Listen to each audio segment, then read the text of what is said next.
మహారాష్ట్రలో విలీనం కానున్న తెలంగాణలోని 14 గ్రామాలు రాజురా మరియు చీవతి తాలూకాలో ఉన్న తెలంగాణ రాష్ట్రానికి చెందిన 14 గ్రామాలను మహారాష్ట్రలో విలీనం చేస్తామని ప్రకటించిన మంత్రి చంద్రశेखर बावनकुळे.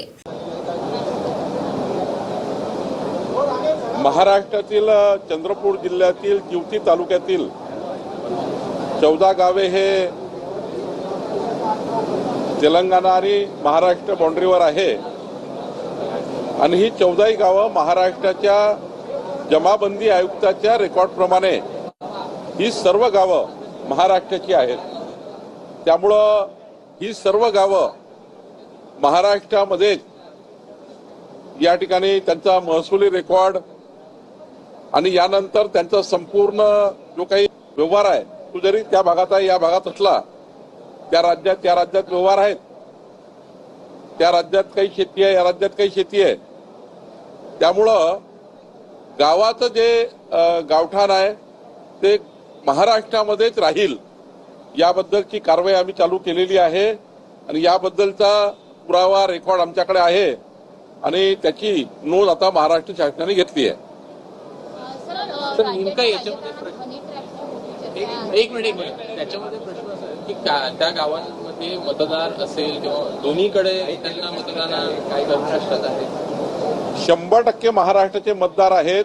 14 गावातले नागरिक आणि महाराष्ट्रातच मतदान करतील. ग्रामपंचायती, जिल्हा परिषद, पंचायत समित्या, स्थानिक स्वराज्य संस्था निवडणुकीमध्ये सुद्धा त्या ग्रामपंचायतचा त्या ठिकाणी ज्या आहेत त्या महाराष्ट्राचाच भाग राहणार आहे. त्यामुळे यामध्ये काही कन्फ्युजन नाही.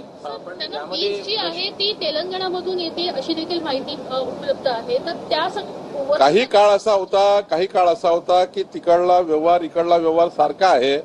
बाजारपेठ पण काही सीमा ओलांडाची एवढाच भाग आहे. लागून असल्यामुळे कुठे आपण भाजीपाला आणतो, किराणा आणतो किंवा हॉस्पिटलला जातो तो व्यवहार आहे. पण जर स्टेटस काय, घरं कुठले आहेत, गावठाण कुठलेला आहे, ग्रामपंचायती कुठल्या आहे, महसुली रेकॉर्ड कुठे आहे तर महाराष्ट्रामध्ये आहे. त्यामुळे जिवती चंद्रपूर मधले 14 ग्रामपंचायती गावं हे महाराष्ट्रात असतील आणि त्या महाराष्ट्रात आहेत. सर पण तेलंगणा पण उद्या जाऊन या दावा केला तर काय प्रश्न? तेलंगणाकडे रेकॉर्ड नाहीये, रेकॉर्ड महाराष्ट्राकडे आहे. त्यामुळं तेलंगणाचा दावा त्या ठिकाणी काही मजबूत होणार नाही.